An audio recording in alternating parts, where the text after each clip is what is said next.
Now then, where in the world might you think of as being religiously intolerant? Well, the world's war zones, perhaps Yemen, Syria, others like Afghanistan. Or perhaps, though, surprisingly, also India. That is according to the Pew Research Centre. Anyway, it also features coming in fourth, in fact, in their list. Religious minorities there coming recently under repeated attacks from ultra-nationalist right-wing Hindu groups, despite the freedom to openly practice any religion being enshrined in the constitution.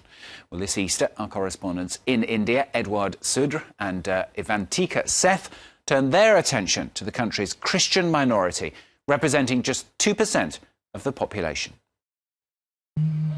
It's Good Friday in New Delhi, and hundreds of faithful Christians have gathered for a procession.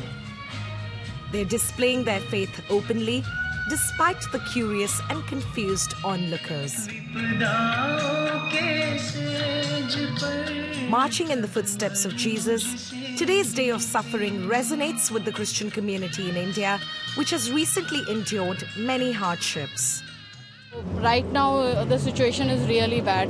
We have heard so many attacks on Christians, like on churches also, on fathers, and especially on the people also.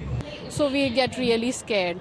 We are really under threat, and therefore, as Christian community, we do come together to show our solidarity.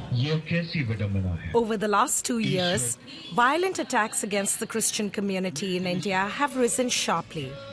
Such attacks have ranged from discrimination and insults to destruction of places of worship and sometimes even murder.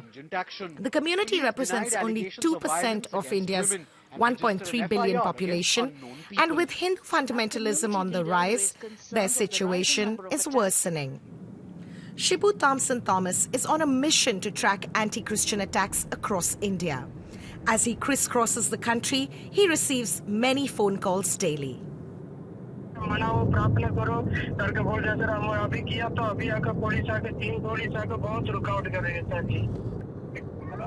The police has come and stopped the worship service. He's literally crying. Hello? His NGO Persecution Relief has found that between 2016 and 2017, attacks against Christians have doubled. I've been doing it for 2.5 years, and I've recorded more than 1,200 cases across India. Today, he's on his way to a Catholic hospital in Madhya Pradesh in central India. In early March, a group of men stormed the institution claiming the property belonged to them. They did not hesitate to attack the sisters. They literally pushed us back. They came to hit us. They abused and insulted us.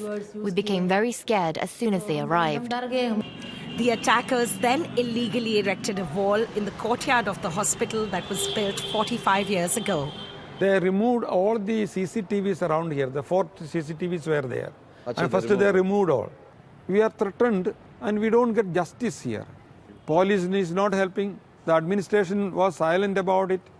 We went to we knocked at different doors of this administration, collector, commissioner, but we did not get the timely help.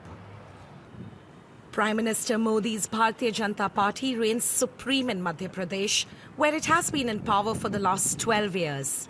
Here, the ideology of the Hindu right wing is deeply rooted, and many now see the Christian minority as a threat. I think there are more churches than temples today.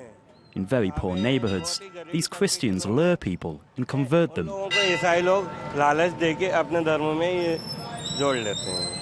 I heard in the news that Christians are converting Hindus. I believe this is wrong and shouldn't happen.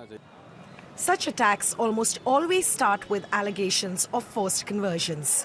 It's an excuse readily used to justify violence by ultra-nationalist groups like the RSS, a paramilitary organization that once counted Narendra Modi amongst its active members. Today, Shibu is meeting a pastor who was recently accused of forcibly converting people to Christianity. He received us in this church, which he claims was destroyed by members of the RSS. This place was well built, but they broke it all and left. Then they threatened us, saying that if we continued to worship here, they would hit us and force us to flee. Police also told us to stop our prayers. According to various testimonies, even the police often turn a blind eye. Local authorities are also accused of misusing the state's anti-conversion law to threaten minorities. This law is basically used to harass and intimidate people of the Christian community. There is no need for any different kind of law. We have been following a law which is universal in the country, which is based on secularism.